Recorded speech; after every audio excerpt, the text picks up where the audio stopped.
तुम्हाला माहिती आहे, आयुष्यात अशा बरेच माणसं असतात जे आपल्या आजूबाजूला असतात, पण त्यांची व्हॅल्यू आपल्याला कळत नाही. आणि ते जेव्हा कायमचे निघून जातात, तेव्हा मात्र त्यांची व्हॅल्यू आपल्याला कळते. कसं?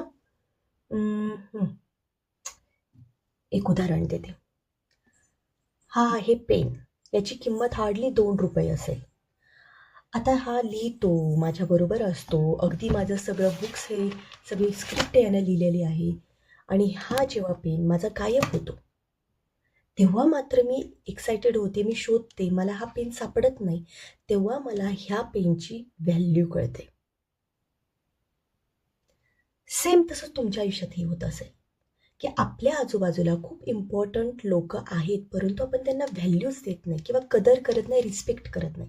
आणि हे जेव्हा गायब होतं, ज्यावेळी आपल्याला गरज असते, त्यावेळी मात्र तुम्हाला त्याची कदर समजते.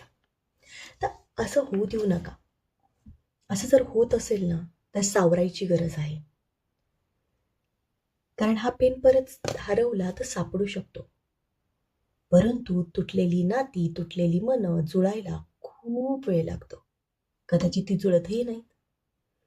त्यामुळं कसं वागायचं हे तुम्ही ठरवायचं. आणि कुठल्या गोष्टीला किती व्हॅल्यू द्यायची आणि जे व्हॅल्युएबल आहे त्याला किती रिस्पेक्ट द्यायचा हे तुमच्या हातात आहे.